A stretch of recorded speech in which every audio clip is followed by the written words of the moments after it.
வணக்கம் மக்களே, welcome back to நேற்று இன்று நாளை. நம்ம சேனலுக்கு ஃபர்ஸ்ட் டைமாக வரீங்கன்னா மறக்காமல் சப்ஸ்கிரைப் பண்ணுங்கள். இன்றைக்கி நம்ம வீடியோவில் ஆலு பராட்டா எப்படி பண்ணலாங்கிறத பார்த்துடலாம். சப்பாத்திக்கு நடுவில் உருளைக்கிழங்கு மசாலாவை ஸ்டஃப் பண்ணி நம்ம டோஸ்ட் பண்ணி எடுத்தால் ஆலு பராட்டா ரெடி. ஒரு 6-7 உருளைக்கிழங்கை குக்கரில் போட்டுட்டு நல்லா வேக வச்சு எடுத்துக்கலாம். வெந்ததுக்கப்புறம் அதை தோலை உரித்து ரெடியாக வச்சுக்கோங்க. அடுத்ததாக ஒரு கடாயில் 3-4 டேபிள் ஸ்பூன் எண்ணெய் சேர்த்துட்டு எண்ணெய் சூடானதுக்கப்புறம் 2 வெங்காயத்தை பொடிப்பொடியாக நறுக்கி சேர்த்துக்கலாம். கூடவே 1 டேபிள் ஸ்பூன் துருவின இஞ்சி, 2 பச்சை மிளகாய் பொடிப்பொடியாக நறுக்கிட்டு சேர்த்துக்கலாம்.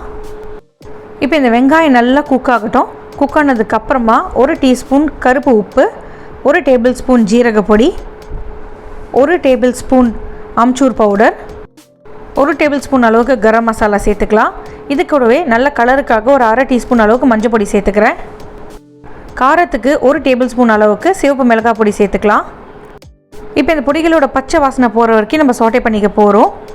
வெங்காயம் குக்கானா போதும், ப்ரௌன் ஆகணும்னு அவசியம் இல்லை. பொடிகளோட பச்சை வாசனை எல்லாம் போனதுக்கப்புறம் நம்ம வேக வச்சு எடுத்து வச்சுருக்க உருளைக்கிழங்கை துருவிட்டு சேர்த்துக்கலாம். இந்த மாதிரி துருவிட்டு சேர்க்கும் போது உங்களுக்கு நல்லா மசிஞ்சிரும். நான் பெரிய துருவலில் தான் துருவியிருக்கேன். உருளைக்கிழங்கை துருவினதுக்கப்புறமா இந்த வெங்காயம் மசாலா கூட நல்லா பரட்டி விட்டுடுங்க. இப்போ உருளைக்கிழங்கோட இந்த மசாலாலாம் நல்லா பிளெண்ட் ஆனதுக்கப்புறமா 1 டேபிள் ஸ்பூன் அளவுக்கு காஞ்ச வெந்தயக்கீரை, அதாவது கசூரி மெத்தின்னு சொல்லுவோம் இல்லையா, அதை நல்லா தேய்ச்சிட்டு சேர்த்துக்கோங்க. இப்போ இந்த மிக்சர் நல்லா திக்காகி பந்து மாதிரி வர வரைக்கும் ஸ்லோ ஃப்ளேமில் வச்சு நம்ம நல்லா குக் பண்ணிக்கலாம்.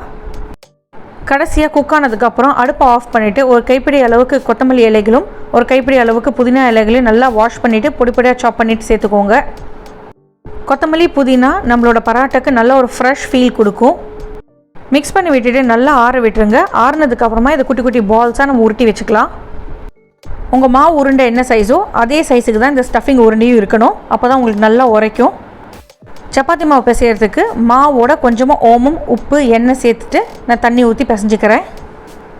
மாவு ஒரு 10 நிமிஷமாவது ஊறணும். ஊறினதுக்கப்புறமா நம்ம ஸ்டஃபிங்கை உள்ளே வச்சு நல்லா தேய்ச்சிக்கலாம்.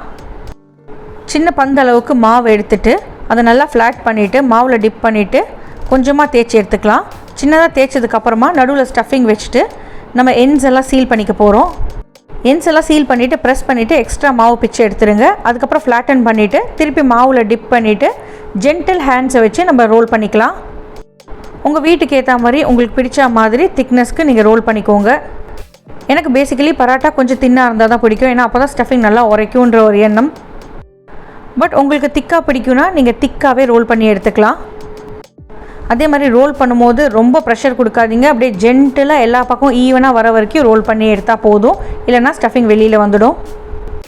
பராட்டா அப்பப்போ ஒட்டுற மாதிரி இருந்தால் மாவு தூவிட்டு ரோல் பண்ணிக்கோங்க. அதே மாதிரி மாவு பிசையும் போது ரொம்ப லூஸாக பிசையாதீங்க, கொஞ்சம் டைட்டாகவே இருக்கட்டும்.